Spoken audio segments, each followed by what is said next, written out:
지난 일주일 동안 잘 지내셨나요? 이제 봄이 되었습니다. 날씨가 좀 추우면 괜히 몸이 움츠려지고 컨디션도 사실 썩 좋지 않은 것이 사실인데요. 이제 봄이 되었으니 우리의 몸도 다시 한번 강건하여져서 하나님께서 우리에게 명하신 아름다운 것들을 누리는 복된 인생 되기를 원합니다. 우리 계속해서 마가복음을 통해서 주님께서 우리에게 주신 복음에 대해서 또 복음을 듣고 믿어서 구원에 이르는 참 생명의 도를 우리가 시간 계속해서 배우고 있습니다. 오늘은 마가복음 2장 1절부터 12절 말씀을 통해서 다시 한번 우리에게 주시는 복음이 무엇인지 또 우리에게 주시기 원하시는 하나님의 은혜가 무엇인지 보기를 원합니다. 마가복음 1장을 통해서는 복음이란 무엇인가에 대해서 생각할 때 복음이란 하나님의 아들 예수 그리스도에 관한 것이라고 말씀을 함께 나누었습니다. 사도 요한 또 요한계시록에 그의 일생에 대해서 이야기할 때 이렇게 이야기합니다. 내가 하나님의 말씀과 예수를 증언하였으므로 말미암아 밤모라 하는 섬에 있었더니라고 그의 인생을 정리합니다. 그가 복음에 합당한 삶을 살았는데 그가 그 복음을 가지고 무엇을 했는가? 하나님의 말씀과 예수 그리스도를 증언하였다는 것입니다. 즉 이것이 복음입니다. 하나님의 말씀을 증언하는 것, 예수 그리스도를 증언하는 것, 그것이 복음인데 이 복음을 누가 들어야 하는가에 대해서 또 우리 마가복음 1장을 통해서 이 복음은 그야말로 세상 모든 사람이 이 복음을 들어야 함에 대해서 함께 말씀을 나누었습니다. 그리고 더 나아가서 복음을 듣고 하나님을 믿고 예수 그리스도를 믿는 사람들도 계속해서 끊임없이 베드로처럼 하나님의 복음을 듣고 그 복음에 합당한 삶을 살기 위해서 늘 다시 새로워져야 함에 대해서 말씀을 나누었습니다. 그런 의미에서 이 마가복음 2장 1절부터 말씀은 이 복음이 사람들에게 이제 어떻게 전하여지고 어떻게 적용되어지고 어떻게 구원에 이르게 되는 것인가에 대해서 말씀을 우리가 그 관점과 그 초점을 가지고 이 말씀을 살펴보기를 원합니다. 오늘 말씀 제목은 작은 자야 내 죄 사함을 받았느니라 라는 말씀 제목으로 삼았는데 주님께서 우리에게 주시기를 원하시는 것이 그야말로 영원한 구원입니다. 생명입니다. 이것을 위해서 주님께서 우리에게 죄의 사함을 받게 하시려고 십자가를 주시고 죽으시고 다시 사심으로 우리에게 영원한 생명을 주셨는데요. 이 십자가의 생명까지 나아가는 그 과정을 우리가 마가복음 2장을 통하여 함께 보기를 원합니다. 오늘 2장 1절은 이렇게 말씀하죠. 수일 후에 예수께서 다시 가버나움에 가시니 집에 계시다는 소문이 들린지라 라고 말씀합니다. 예수의 소문이 들리는 것, 이것이 어떻게 보면 복음의 시작이 진행되는 것입니다. 로마서 10장에서 주님은 무엇을 우리에게 가르치십니까? 누구든지 주의 이름을 부르는 자는 구원을 받으리라. 그런즉 그들이 믿지 아니하는 일을 어찌 부르리요? 듣지도 못한 일을 어찌 믿으리요? 전파하는 자가 없이 어찌 들으리요? 라고 말씀합니다. 하나님의 말씀은 그야말로 누군가 들을 수 있도록 그것이 전하여져야 한다는 것입니다. 오늘 가버나움에도 예수 그리스도의 소문이 이 사람들에게 들려지고 그 들려진 소문을 듣고 사람들이 나아왔다는 것입니다. 예수님께서 이 갈릴리 지역을 중심으로 이 복음 사역을 하셨는데 이 갈릴리 지역은 예루살렘에서는 굉장히 변방입니다. 그야말로 이방 땅 갈릴리라고 할 수 있는데 그렇지만 이 갈릴리 지역에서 굉장히 중심되는 도시가 있었는데 그 도시가 바로 이 가버나움이라는 도시입니다. 성경에는 베드로의 집이 있던 곳이라고 할 수 있는데 이 가버나움은 어떤 지역이냐면 이 갈릴리 북쪽에 있어서 이 갈릴리 지역에서 그야말로 사거리와 같은 곳입니다. 남쪽에서 북쪽으로 갈 때 꼭 거쳐야 하는 도시고 또 동쪽에서 서쪽으로 서쪽에서 동쪽으로 갈 때 거치는 도시가 이 가버나움이라는 도시입니다. 그래서 사람들이 어디로 가려면 꼭 이 가버나움에 들려서 갑니다. 예수님께서 이 가버나움에서 주로 계시면서 사역을 하셨습니다. 왜 가버나움에서 주로 사역을 하셨을까요? 예, 좀 전에 말씀드렸던 것처럼 사람들이 많이 그곳에 있기 때문에 그곳에서 주로 사역하신 줄 압니다. 예수님의 사역의 모습을 보면 예수님께서 기도하실 때는 주로 한적한 곳, 사람들이 없는 곳, 심지어 제자들로부터도 멀리 조금 떨어지셔서 홀로 기도하시면서 하나님께 나아갔습니다. 그런데 예수님께서 복음을 전하실 때는 사람들이 많은 곳으로 다니셨다는 것입니다. 예루살렘에서, 가버나움에서, 또 각 마을마다 도시마다 다니시면서 복음을 전하셨습니다. 복음은, 하나님의 말씀을 증거하는 것은 결국 사람에게 전하는 것입니다. 사람을 만나야 합니다. 그리고 그 사람에게 복음을 들려줄 때 그 사람이 돌아올 수 있는 것입니다. 사실 한때 중세에는 굉장히 거룩한 사람들이 어떻게 하면 거룩하게 살아갈까 하면서 이제는 나는 사람들을 만나는 것이 아니고 이제는 저 산속 깊은 곳에 수도원을 짓고 그곳에서 다 기도하면서 내가 그곳에 사는 것이, 그것이 정말 거룩하고 아름다운 것이야 하고 다 산속에다 수도원을 짓고 들어갔습니다. 그런데 그렇게 하고 몇백 년 지났을 때 결국 어떻게 되었습니까? 교회가 쇠퇴했습니다. 복음에 합당한 삶은 사람을 피하여 도망가는 것이 아니라 하나님께 기도할 때는 한적한 곳, 그야말로 외로운 곳, 하나님과만 대면하는 그곳에 나아가야지만 복음을 들고 전할 때는, 일상의 삶을 살 때는 결국 사람들 가운데 있어야 한다는 것입니다. 선교도 전도도 결국 사람이 있어야 합니다. 그런 의미에서 우리 한강 밤속교회가 이곳에 있는 것은 참 감사한 일입니다. 우리가 어디에 있습니까? 구수동 사거리에 있죠. 아무리 전도해도 가버나움 사람들처럼 사실 주님을 믿고 돌아오지는 않지만, 그래도 우리가 이곳에 있는 이유는 저 외딴 섬 산골짜기에 있는 것이 아니라 이곳에 교회를 세우시고 우리를 보내시고 이곳에 있는 이유는 이곳에 아직도 사람이 많기 때문에 그렇습니다. 니느웨처럼 그야말로 수십만의 사람이 있어서 주님께서 요나를 그곳에 보내셨는데, 우리도 이곳에 있는 이유가 아직도 복음을 듣지 못한 많은 사람들이 이곳에 있기 때문임을 기억하면서 다시 한번 세상을 향하여, 도시를 향하여 나가는 저와 여러분이 되기를 원합니다. 이곳에서 주님께서 어떻게 사역하셨습니까? 오늘 2절에 이렇게 말씀하죠. 많은 사람이 모여서 문 앞까지도 들어설 자리가 없게 되었는데 예수께서 그들에게 도를 말씀하시더니 라고 말씀합니다. 예수님께서 이 도시를 다니시면서 복음을 전하실 때 주로 이 선포하셨다, 전파하셨다라는 단어를 복음서에서 많이 쓰는데, 그런데 오늘 이 도를 말씀하시더니라는 이 단어는 조금 다른 본문에서 보던 단어와 조금 어감이 다르죠. 먼저는 제일 눈에 들어오는 것이 무엇입니까? 도. 사실 이 도라는 단어가 이 동양에서는 무엇인가 이렇게 약간 도교적인 의미가 있죠. 그리고 요즘은 약간 이단 중에서도 아주 이상한 이단이 지나가는 사람들에게 도를 아십니까? 하면서 묻고 그 사람들 막 끌고 가갖고 제사하게 하고 절하게 하면서 돈을 강탈한다는 이야기를 듣습니다.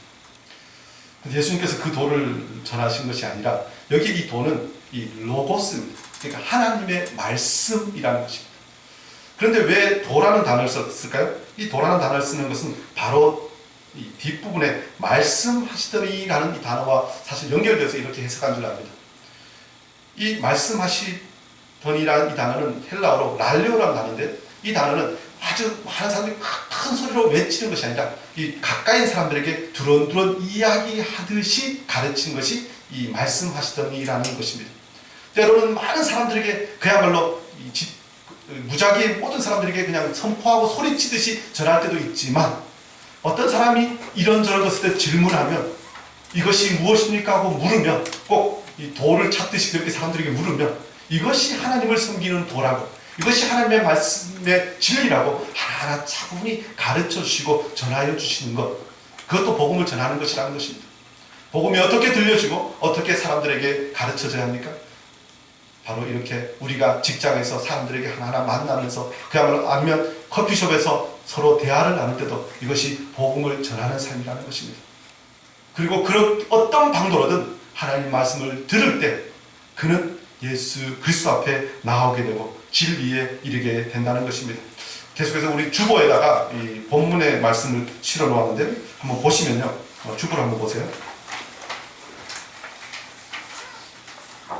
주보의 큰 대지를 1번, 2번, 3번 이렇게 나누었죠. 나누는데 1번 대지 제일 뒷부분이 바로 예수께서 말씀하시니 그들에게 도를, 어떤 이 성경 본문에서 대지가 하나 끝나면 사람들에게 아주 각인시키고 싶은 단어를 제일 한 문장의 제일 뒤에 둡니다.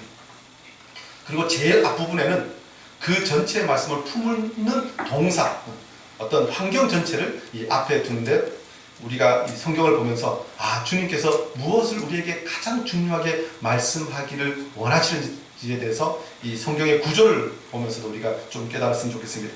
그래서 1절, 2절에서 가장 우리에게 강조하는 단어는 바로 그것입니다. 예수님께서 그들에게 도를 말씀하셨다는 것입니다.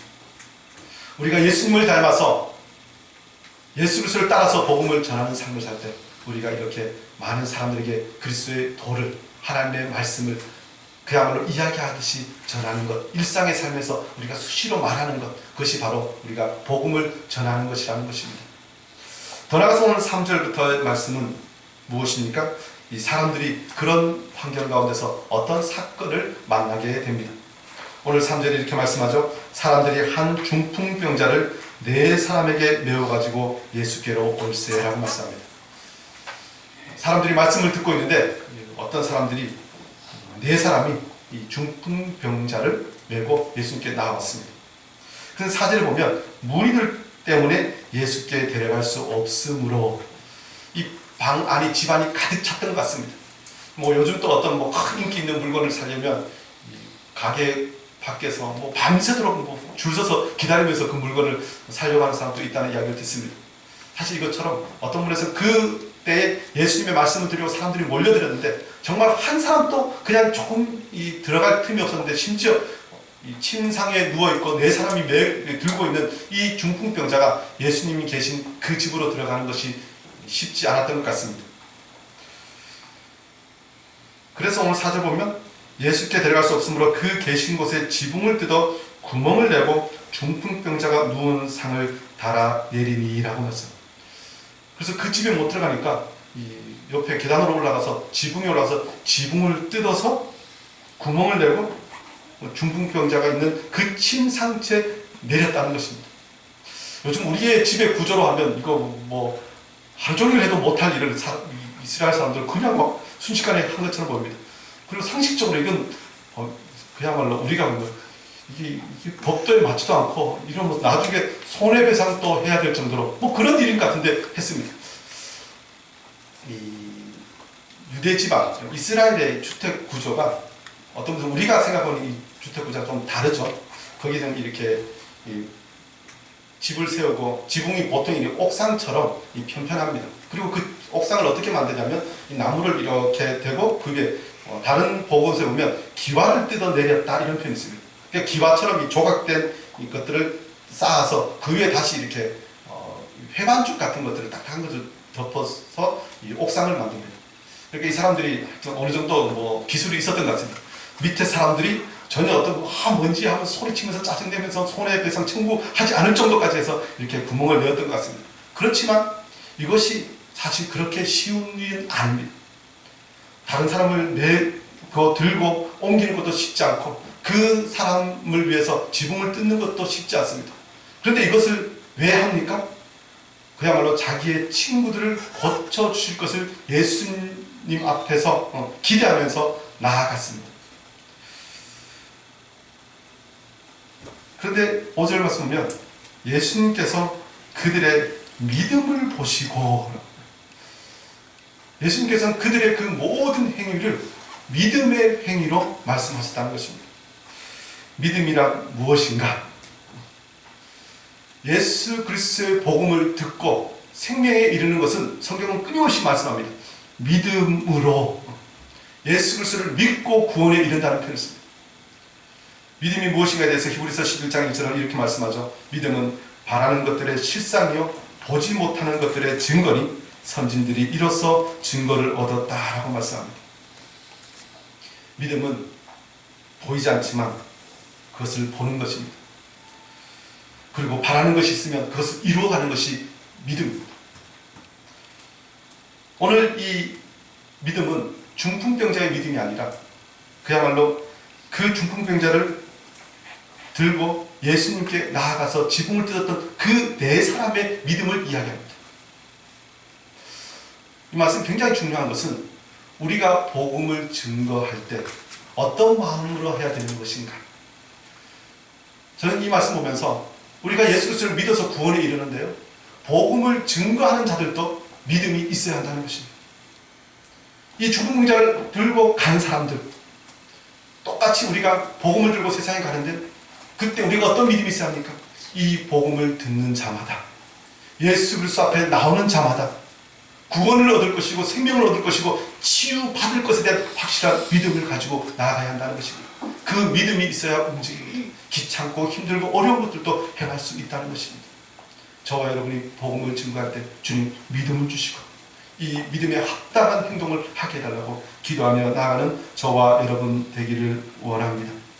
특별히 이 네 사람이 들고 간 그 병자에 대해서 중풍병자라는 표현을 씁니다. 중풍병에 대해서는 우리 한방에서 주로 쓰는 단어죠. 이 중풍병은 이 손과 발, 심지어 이 말하는 것도 마비되는 병입니다.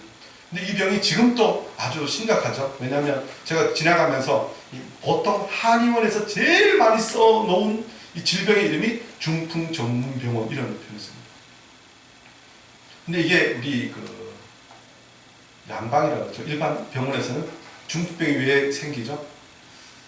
중풍은 뇌 혈관 질환이라고 합니다. 그래서 뇌경색, 뇌졸중, 뇌출혈로 인해서 생기는 병이 중풍병입니다. 근데 이 주님께서 오늘 본문에서 중풍병자를 고치시고 그 중풍병자에 대해서 하신 말씀이 이 영적으로 굉장히 긴밀하게 연결되어 있습니다. 왜냐하면 오늘 5절에 이렇게 말씀합니다. 예수께서 그들의 믿음을 보시고 중풍병자에게 이르시되 작은 자야 내 죄사함을 받았느니라 하시니, 사람들이 예수님 앞에 있는 그 중풍병자를 보면서 예수님이 무슨 말씀을 하실까, 어떤 일을 행하실까에 대한 기대가 있었을 것입니다. 가장 큰 기대가 무엇일까요? 예수님께서 중풍병자야 나았다, 기뻐해라, 이것이 가장 큰 기대일 것 같습니다. 그런데 예수님께서 그 말씀을 하지 않으시고 작은 자야 내 죄사함을 받았느니라. 우리가 그냥 보면 사람들의 기대와 예수님의 말씀이 전혀 안 맞습니다. 병을 고쳐달라고 나왔는데 예수님이 고쳐줄 줄 믿고 나왔는데 예수님은 병 고침을 받았다라는 말씀을 하지 않으시고 내 죄사함을 받았다라는 말씀을 하셨다는 것입니다. 왜 이 말씀을 하셨을까요? 예수님께서는 그 병자의 모든 병의 원인과 그 과정을 다 아십니다. 뒤에 보면 서기관들이 이런저런 생각을 하신 것도 다 아셨다고 말씀합니다. 인생에 많은 문제들이 있습니다. 질병의 문제들, 사업의 문제들, 또 인간관계에 많은 문제들이 있습니다. 그런데 이 문제, 그야말로 인생의 문제라고 하는 이것이 어디서부터 시작되었는가, 왜 발생되었는가 라는 것을 생각해 보아야 합니다. 창세기부터 우리가 말씀을 보면 인생의 모든 질병과 죽음에 이르는 그 모든 것들은 어디서부터 시작되었습니까? 결국은 죄로부터 시작되었습니다. 죄가 이 땅에 들어오지 않았다면 질병도 죽음도 들어오지 않았을 것입니다. 그런데 우리가 일상에 살다 보면 우리가 죄로부터 시작된 그 질병과 그 인생의 문제가 많은 것들에 파묻혀서 정작 그 근원적인 것에 대해서 생각하지 못할 때가 많이 있다는 것입니다. 어떤 일이 일어나고 그 일로 인하여 발생한 문제를 보면 그 발생한 문제를 해결하기 위해서는 결국 근원적인 곳까지 나아가야 한다는 것입니다. 그런데 오늘 중풍병자에 대해서 말씀하셨는데요. 이 중풍병이란 특징이 무엇입니까? 아까 말씀드렸듯이 이 중풍병이 걸리면 손과 발이 마비됩니다. 그러면 어떻게, 손과 발이 만약에 아프면 어떻게 해야 됩니까? 손과 발을 열심히 그야말로 치료하면 낫습니까? 중풍병은 손과 발의 문제가 아니라는 것입니다. 뇌혈관이 그야말로 다쳐서 뇌에서 이 몸, 손과 발로 나아가는 그 신경이 파괴되어서 이 손과 발이 움직이지 못하는 것이기 때문에 이 중풍병을 제대로 고치기 위해서 뇌 혈관을 조절해야 됩니다. 사실 그것이 굉장히 어려운 문제이기 때문에 요즘 또 현대의학으로도 쉽게 고칠 수 있습니다. 손과 발이 문제지만 더 근원적인 문제가 있기 때문에 고칠 수 없는 것입니다. 그것처럼 우리가 일상에 많은 문제들이 있는데 그 문제가 시작된 근원은 결국 하나님의 백성이라면 그것은 죄의 문제라는 것입니다. 세상에 많은 사람들은 뭐 병에 걸리지도 않고 돈도 많이 벌면서 성공하는 것처럼 살아가는 많은 사람들이 있습니다. 하나님 믿지 않아도 살아가는 많은 그렇게 성공하는 것 같은 사람들이 많이 있습니다. 그 사람들은 그렇게 살아가다가 결국은 하나님께서 최후의 심판 때 한꺼번에 그냥 몰아서 심판하실 것입니다. 그런데 하나님의 백성은 다릅니다. 하나님의 백성은 하나님의 백성답게 살아가고 하나님께 영광 돌리고 하나님께 예배하는 것이 최종의 목적이기 때문에 하나님께서 그 백성을 가장 좋은 길로 인도하시기 위해서 이런저런 방편으로 그들을 깨닫게 하시고 만지시고 새롭게 하시고 회개하게 하시면서 하나님 백성답게 만드십니다. 그런데 그 과정 가운데 있는 것이 질병과 또 이런저런 그야말로 성경에서는 전쟁과 기근과 심지어 포로로 잡혀가는 것 같은 그런 일까지 이어진다는 것입니다. 열왕기상 8장 46절부터 50절까지 말씀 보면요, 이 솔로몬이 성전을 세우고 기도를 합니다. 어떤 기도를 하냐면요, 범죄하지 아니하는 사람이 없사오니 그들이 주께 범죄함으로 주께서 그들에게 진노하사 그들을 적국에 넘기심에 적국이 그들을 사로잡아 원군을 막론하고 적국의 땅으로 끌어간 후에 이스라엘 백성들이 적국에 사로잡혀서 적국에 끌려가는 일이 있을 것이라는 것에 대해서 솔로몬은 기도로 그야말로 깨달으면서 주님 앞에 기도합니다. 그런데 그 원인에 대해서 무엇을 이야기합니까? 하나님 앞에 주께 범죄함으로 그렇게 되었다는 것입니다. 적국에 끌려간 사람이 그러면 어떻게 해야 합니까? 사실 뭐 독립운동도 하고 힘도 길러서 야 우리가 나라로 우리 고향 땅으로 돌아가자. 물론 그것은 이 겉으로 보이는 모습입니다. 그런데 정말 제대로 그 모든 현장에서 온전히 회복되기 위해서 해야 될 가장 중요한 것은 무엇입니까? 결국 주께 범죄하였기 때문에 하나님 앞에 그 죄악을 강구하고 회개해야 한다는 것입니다. 그래서 솔로몬은 이렇게 기도합니다. 47절 말씀 보면요, 그들이 사로잡혀 간 땅에서 스스로 깨닫고 그 사로잡은 자의 땅에서 돌이켜 주께 간구하기를 우리가 범죄하여 반역을 행하며 악을 지었나이다 하며 자기를 사로잡아간 적국의 땅에서 온 마음과 온 뜻으로 주께 돌아와서 주께서 그들의 조상들에게 주신 땅 곧 주께서 택하신 성읍과 내가 주의 이름을 위하여 건축한 성전 있는 곳을 향하여 주께 기도하거든. 결국은 그 적국의 땅에서 돌아오기 위해서는 주님 앞에 회개의 기도를 해야 된다는 것입니다. 죄의 문제를 해결해야 한다는 것입니다. 그러면 하나님께서 그들의 죄를 용서하시고 그들을 그 적국의 땅에서 이끌어 이 예루살렘 주님께서 세우신 이 성전으로 돌아오게 하여 주시옵소서 그렇게 기도했다는 것입니다. 우리가 뭐 독립운동을 하고 저런 것도 굉장히 중요합니다. 그러나 가장 근원적인 것은 바로 하나님 앞에 회개하며 하나님의 백성답게 살기를 결단하는 것입니다. 신명기 28장 58절도 이렇게 말씀합니다. 내가 만일 이 책에 기록한 이 율법의 모든 말씀을 지켜 행하지 아니하고 내 하나님 여호와 하는 영화롭고 두려운 이름을 경외하지 아니하면 여호와께서 내 재앙과 내 자손의 재앙을 극렬하게 하시니 그 재앙이 크고 오래고 그 질병이 중하고 오래일 것이라. 여호와께서 내가 두려워하는 애굽의 모든 질병을 내게로 가져다가 내 몸에 들어붙게 하실 것이며 또 이 율법책에 기록하지 아니한 모든 질병과 모든 재앙을 내가 멸망하기까지 여호와께서 내게 내리실 것이니. 이스라엘 가운데 애굽에 있었던 그 모든 질병과 재앙이 가득 차 있다면, 그 심판이 임하였다면 제일 먼저 해야 될 것이 무엇입니까? 아주 용한 의사, 모든 것을 치료하는 의사를 구해와야 합니까? 아니면 그 재앙을 벗겨줄 수 있는 이웃나라 힘 있는 사람들에게 도움을 구해야 합니까? 아니라는 것입니다. 하나님 앞에 범죄함으로 하나님의 말씀을 듣고 순종하지 아니함으로 발생된 그 일은 결국은 하나님의 말씀 앞에 서야 그 모든 문제가 회복되고 해결될 것이라는 것입니다. 주님께서 이 모든 것을 아시고 이 중풍병자에게 내 죄사함을 받았느니라 라는 말씀을 하십니다. 물론 우리가 어떤 사람의 질병을 보면서 그 사람의 영적 상태를 판단할 수는 없습니다. 판단해서도 안 됩니다. 하나님은 성경의 많은 부분에 하나님의 영광을 위하여 그 질병을 주실 때도 있고, 사도 바울처럼 정말 겸손하게 하시기 위해서 그 질병을 끝까지 그야말로 죽을 때까지 그냥 두시는 경우도 있기 때문에 그렇습니다. 그러나 성경은 말씀합니다. 주님께서 38년 된 병자를 고치신 이후에 그에게 하신 말씀이 있습니다. 가서 더 큰 병이 생기지 않도록 가서 다시는 죄를 범지 말라. 우리의 모든 문제는 결국 하나님과 우리의 관계가 깨어짐으로 발생하는 것입니다. 이 중풍병자도 겉으로는 지금 마비된 몸으로 있지만 결국은 하나님과의 관계가 깨어졌기 때문에 그렇습니다.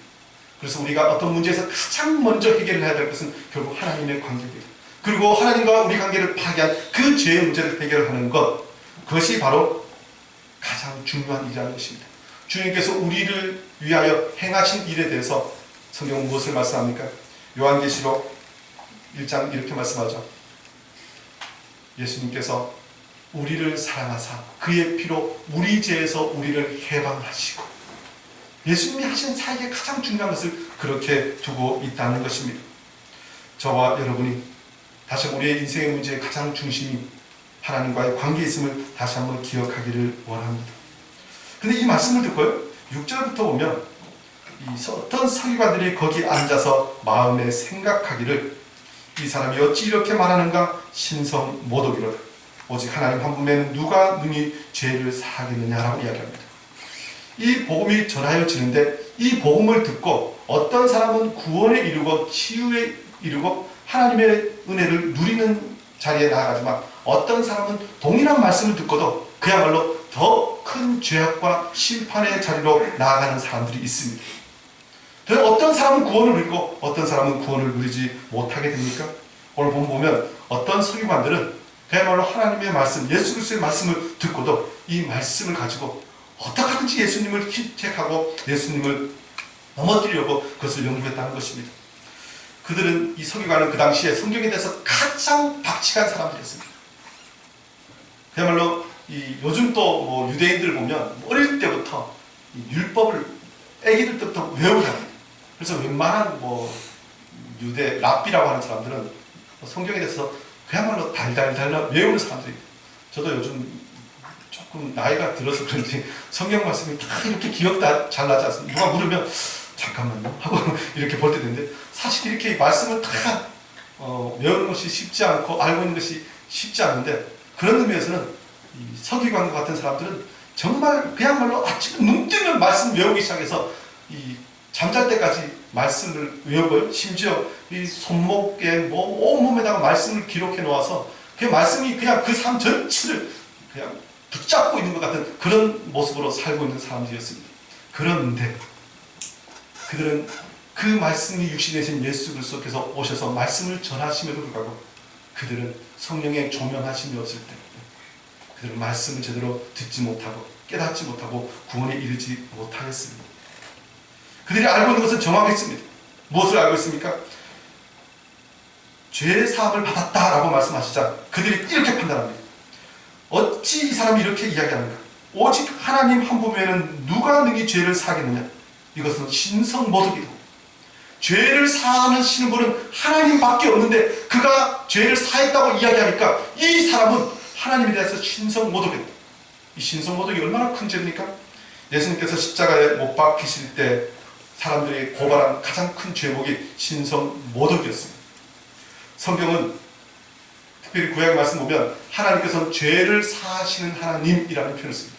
그래서 이 서기관들은 죄를 사하시는 분이 하나님이신데 누군가가 하나님의 그 죄를 사한다는 이야기하면 그가 자기가 하나님이라고 이야기하는 것이다. 그러므로 그가 신성을 모독한 것이니까 그는 죽어야 된다. 이렇게 논리를 펴니다. 그런데 이것을 우리가 믿음의 눈으로 바라보면 어떻게 됩니까? 예수님이 죄를 사하셨다, 죄 사함 받았다라고 말씀하시면 죄를 사하시는 분이 하나님이시니까 우리가 믿음의 눈으로 보면 예수 그리스도께서 하나님이심을 증거하신 것입니다. 드러내신 것입니다. 온 천지 만물을 창조하시고 모든 약한 것을 강하게 하시고 모든 질병을 고치시는 하나님이심을 스스로 계시하신 것인데, 서기관들은, 마음이 강팍한 사람들은 그것을 받지 못하였다는 것입니다. 예수님께서 그들의 모든 것들을 아십니다. 8절에 보면 그들이 속으로 이렇게 생각하시는 줄을 예수께서 곧 중심에 아시고 이르시되 어찌하여 이것을 마음에 생각하느냐라고 말씀합니다. 오늘 재밌는 것은요, 이 신성모독이라는 단어와 함께 이 마가는 끊임없이 예수님이 하나님이시라는 증거를 하나 댑니다. 그 중에 하나가 바로 예수님은 사람의 모든 생각을 아셨다는 것입니다. 하나님은 영이시니라는 단어가 무엇입니까? 사람은 다른 사람의 생각 읽지 못합니다. 그러나 하나님은 그 마음 중심을 아시고 감찰하시는 분이십니다. 그런데 예수님께서 그 중심을 아셨다는 것은 예수님이 누구시라는 것입니까? 이것 하나만으로 예수님이 하나님이시라는 증거라는 것입니다. 그리고 그 말씀을 계속해서 이어서 이렇게 말씀하십니다. 중풍병자에게 내 제사함을 받았느냐 하는 말과 일어나 내 상을 가지고 걸어가라 하는 말 중에 어느 것이 쉽겠느냐? 어느 것이 쉽습니까? 여러분이 만약 이 자리에 있었다면 어떻게 대답하시겠습니까? 어떤 사람에게 내 제사함을 받았느니라 라고 말하는 것, 어떤 사람에게 내 상을, 중풍병자에게 이야기하는 것이죠. 내 상을 가지고 일어나라. 만약 누가 시키냐면 무엇을 하겠습니까? 내 제사함을 받았다라는 것은 어떻게 검증합니까? 저 사람이 제사함을 받았는지 안 했는지 사실 검증할 수 없습니다. 하나님만이 하시니까 사실 말하고 나서 그 사람의 말이 이루어졌는지 안 이루어졌는지 알 수 없습니다. 그래서 사실 내 제사함을 받았느니라는 말은 그냥 보통 사람이라면 훨씬 하기가 쉬운 말입니다. 그런데 중풍병자의 내 상을 가지고 일어나 가라라는 것은 만약 그 말이 이루어지고 안 이루어지는 것은 곧바로 그 다음 순간에 드러날 것이기 때문에 그 말에 권세가 있는지 능력이 있는지 곧바로 알 수 있습니다. 그래서 함부로 말 못합니다. 중풍병자에게 아니면 뭐 병원에 가서 옛날에 정말 믿음이 축중한 사람들이 그렇게 가끔 했다는 한국교회 기사가 있습니다. 예수님 이 베드로와 요한이 이 안진뱅이를 일으킨 그 사건을 보고 곧바로 은혜 받아갖고 길가에 갔고 막 그렇게 일으켜 세우다가 결국 창피를 당했다는 이야기를 교회에서 가끔 본 적이 있는데, 사실 다른 사람을 일으키는 것 능력이 없이는, 하나님의 정말 강력한 명령이 없이는 사실 하기가 쉽지 않은 것입니다. 사실 못합니다. 그런데 예수님께서 내 죄사함을 받았느니라 라는 말씀을 하셨습니다. 그런데 이것 때문에 사람들은 이 뒷부분이 아니라 이것 때문에 예수님을 신성모독의 죄로 걸었다는 것입니다. 결국 이 서기관들은 결국 이 말 자체로 예수님의 은혜와 그 구원을 누리기보다는 어떻게 하든지 예수님을 넘어뜨리려고 그 모든 것을 시작하였음에 대해서 스스로 이야기하는 것입니다. 그런데 10절 말씀 보면 그러나 인자가 땅에서 죄를 사하는 권세가 있는 줄을 너희로 알게 하려 하노라 하시고, 참 예수님은 놀라우신 분입니다. 바로 앞에 죄를 사하노라라는 그 말씀 때문에 서기관들이 신성모독죄로 고발한 것이나 마찬가지입니다. 그리고 많은 사람들이 그것을 동의하면 그 당시 유대인 법을 하면 돌로 맞아서 죽을 수도 있는 상황이 일어날 수 있습니다. 그런데 예수님께서 한 번 더 강력하게 말씀하십니다. 인자가 땅에서 죄를 사는 권세가 있는 줄 너희로 알게 하려 하면서, 내가 죄를 사는 권세가 있는 줄 너희가 알아야 한다는 것입니다. 즉 다시 한번 나는 하나님이시라는 것은, 말씀이 육신이 되시고 온 천지 만물을 창조하신 하나님이심에 대해서 말씀하신 것입니다. 그런데 이 말씀을 하시고 곧바로 중풍병자에게 말씀하십니다. 내가 내게 이르노니 일어나 내 상을 가지고 집으로 가라. 이 말씀을 더 확실하게 듣고 나서 중풍병자가 예수님의 말씀을 듣고 어떻게 합니까? 내 상을 가지고 일어나라는 말씀을 듣고 그가 일어나 곧 상을 가지고 모든 사람 앞에서 나가거늘. 참 이 표현은 저는 재밌습니다. 와, 나았다. 막 기뻐 뛰고 뭐 이러면 어떻게 보면 더 자연스러울 텐데, 이 사람은 예수님이 일어나 나가라고 말씀하시니까 그냥 그야말로 그 전에 아무 일 없었다는 듯이 아주 자연스럽게 일어나 나갔다는 것입니다. 예수님이 어떤 분이신지 대해서 그는 그대로 믿고 순종함으로 나아갔습니다. 믿음은 모든 것을 가능케 합니다. 믿음은 모든 것을 치유합니다. 모든 것을 새롭게 하고 모든 것을 온전하게 만듭니다. 그런데 우리가 이 모든 사건을 보면서 다시 한번 기억할 것이 있습니다. 예수님께서 왜 치유를 하시고 왜 이적과 표적을 행하셨는가 하는 것입니다. 다시 근원적으로 돌아가서 예수님께서 표적과 기사를 행하신 것은 바로 예수님께서 죄를 사하시는 권세가 있는 분임을 사람들에게 알게 하시기 위해서 그 모든 것을 행하셨다는 것입니다. 기적과 치유는 그런 의미에서 천지를 창조하신 예수 그리스도 앞에 사람들을 나아가게 하는 도구입니다. 믿음도 단계가 있습니다. 중풍병자를 내고 내 사람처럼 예수님께만 나가면 고침을 받을 수 있는 믿음을 가진 사람도 있습니다. 그런데 그 믿음에 머물러 있어서는 안 된다는 것입니다. 믿음은 더 나아가서 모든 만물을 새롭게 하시고 모든 죄를 용서하시고 그야말로 영원한 생명을 주시는 예수 그리스도께까지 나아가야 합니다. 단순히 치유와 어떤 분에서는 부욕해 하시고 모든 것을 새롭게 하시는 주님 앞에 서 있는 그 자리에 머물러만 있어서는 안 된다는 것입니다. 나아가야 합니다. 그야말로 순종함으로 주님의 뜻을 가지고 온전히 복음에 합당한 삶으로 나아가야 한다는 것입니다. 사실 한국교회가 예전에 이 치유의 사역과 같은 놀라운 역사를 경험했던 적이 있습니다. 치유 집회, 은사 집회에서 많은 사람들이 정말 이 불치의 병에서 고침받고 나았다는 많은 이야기를 듣습니다. 그리고 그런 곳에 사람들이 참 많이 몰려갔습니다. 그런데 지금 10몇 년, 20몇 년 지나고 나서 지금 보면요, 사실 한국교회는 그 신앙에서 한 걸음 또 나아가지 않은 것 같습니다.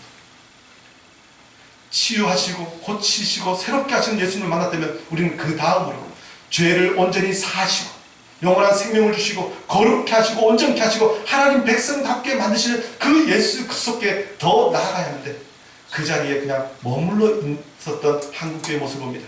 그래서 지금 한국교회 많은 문제들이 거기에서 발생합니다. 왜 우리가 치유하시고 고치시는 그 주님 앞에 그야말로 의사 예수 앞에서 그냥 그대로 있어서는 안 됩니까? 사실 어떤 불치의 병을 낫고 주님 앞에 회복되었는데 거기에서 계속 머물러 있으면 사람들은 그럴 것입니다. 더 큰 질병을 고치고 더 많은 사람을 고친 사람이 있으면 그런 의사가 있으면 거기에 달려갈 것입니다. 예수님께서 베드로에게 그야말로 엄청난 많은 물고기를 잡게 하셨는데 만약에 그 예수님 앞에서만 있었다면 더 많은 물고기를 잡게 하시고 더 부유하게 하는 어떤 누가 있다면 예수님 버리고 그곳에 갈 것입니다. 그래서 우리는 우리에게 나가는 모든 놀라운 기적과 치유와 회복의 역사 가운데서 다시 한번 기억할 것은 우리가 그 믿음 그 수준에서 머물러 있을 것이 아니라 그야말로 그것을 다 버릴지라도 우리의 죄를 사하시고 우리에게 영원한 생명을 주시는 예수 그리스도 그분 앞에까지 나아가는 믿음이 있어야 한다는 것입니다. 그 믿음의 결론은 어떻게 됩니까? 오늘 12절에 이렇게 말씀하죠. 그가 일어나 곧 상을 가지고 모든 사람 앞에서 나가거늘 그들이 다 놀라 하나님께 영광을 돌리며 이르되 우리가 이런 일을 도무지 보지 못하였다 하니라. 예수님의 모든 복음 사역의 마지막 결론이 무엇입니까? 하나님께 영광을 돌리며 이르되. 복음은, 전도는, 결론은 하나님의 영광을 돌리는 것입니다. 우리가 왜 예수 그리스도의 복음을 전해야 합니까? 예수 그리스도의 모든 사역은 결국 하나님께 영광을 돌리는 것이기 때문에 그렇습니다. 요한복음 3장 16절이 무엇을 이야기합니까? 하나님이 세상을 이처럼 사랑하사 독생자를 주셨으니 라는 표현입니다. 누가 주셨다고요? 하나님이요. 왜 주셨다고요? 하나님이 사랑하셨기 때문에 주셨다는 것입니다. 그래서 예수님의 모든 십자가 사역의 중심에는 하나님의 사랑이 있습니다. 그래서 우리가 복음에 합당한 삶을 살고 우리의 모든 복음의 증거를 이룰 때 결국에 그 모든 마지막은 하나님께서 영광을 받으시는 것으로 결론을 맺어야 한다는 것입니다. 그렇게 많은 사람들이 하나님의 영광을 보는 것이 되어야 한다는 것입니다. 사도행전 4장 21절도 베드로와 요한이 성전문 앞에서 나면서부터 걷지 못한 자를 고쳤을 때 사람들이 무엇을 이야기합니까? 모든 사람이 그 된 일을 보고 하나님께 영광을 돌리니라. 하나님께 영광을 돌렸다는 것입니다. 고린도후서 4장 5절 6절도 이렇게 말씀합니다. 우리는 우리를 전파하는 것이 아니라 오직 그리스도 예수의 주되신 것과 또 예수를 위하여 우리가 너희의 종된 것을 전파합니다. 우리가 전파하는 것은 예수 그리스도께서 주되신 것을 전파한다는 것입니다. 그런데 우리가 전하는 그 예수 그리스도의 주되심은 무엇이라고 이야기하면요, 어두운 데서 빛이 빛이라 말씀하셨던 그 하나님께서 예수 그리스도의 얼굴에 있는 하나님의 영광을 아는 빛을 우리 마음에 비추셨느니라. 예수 그리스도의 얼굴에, 예수 그리스도의 사역에 온 천지 만물을 창조하신 그 하나님의 영광이 있는 것들을 우리에게 보이셨는데 우리가 그것을 전하는 것, 그것이 복음을 전파하는 것이고 그것이 우리의 삶이 되어야 한다는 것입니다. 우리의 모든 사역에, 우리의 모든 인생의 결론은 하나님께 영광입니다. 만약에 그 결론에 나아가지 못한다면 아무리 큰 역사, 아무리 놀라운 일을 하더라도 그것은 하나님께서 원하시지 않는 것입니다. 결국 무너지게 될 것입니다. 사실 요즘 한국교회와 그리스도인들에게 많은 어려움들이 있습니다. 그런데 가만보면 이 모든 어려움들의 원인을 보면요, 우리 모든 사기 결론에 하나님께 영광을 돌리지 않았기 때문에 그렇지 않은가 생각이 듭니다. 누가 교회가 큰 일을 하면 하나님께 영광 돌리기보다는 어떤 사람을 추앙합니다. 어떤 큰 예수의 이름으로 교회의 이름으로 모여들, 그럼 마지막에 보면 사람이 어떤 목적을 이루기 위해서 그 일을 행하고 있는 것을 보게 됩니다. 하나님의 영광은 하나님께서 그 어떤 누구와도 나누지 않으시겠다고 말씀. 심지어 하나님께서 나는 질투하는 하나님이시라고 말씀. 저와 여러분이 행하는 모든 것을 통하여 하나님께 영광을 돌리기를 원합니다. 먹든지 마시든지 무엇을 하든지 하나님의 영광을 위하여 살아가기를 원합니다. 그렇게 하지 않으면 우리의 삶 가운데 모든 문제들이 발생합니다. 이런저런 절병이 있을 수 있고 이런저런 문제가 있을 수 있고 어려움들이 있을 수 있습니다. 그러나 이 모든 문제는 다시 한번 하나님과 우리의 관계를 회복하는 것에서 시작되어야 함을 다시 한번 기억하기를 원합니다. 우리에게 주어진 모든 문제를 볼 때마다 이것에 대해서 불평하고 원망하고 절망하는 것이 아니라 하나님께서 우리를 부르시는 사인인 줄 알고 하나님께 더 가까이 나아감으로 그 모든 문제를 해결하는 저와 여러분 되기를 원합니다. 우리의 모든 문제를 해결하시고 우리의 모든 죄를 사하시고 우리를 품으시는 주님 앞에서 치유와 회복의 역사를 경험하시는 우리 모두가 되기를 원합니다. 더 나아가서 우리를 통하여 역사하시고 우리 교회를 통하여 복음을 증거하게 하시는 주님의 그 말씀을 온전히 순종함으로 많은 사람들에게 예수의 살아계심을 증거하고 또 하나님께 영광 돌리는 우리 교회가 되기를 주의 이름으로 축원합니다. 기도하겠습니다. 주님, 우리가 자주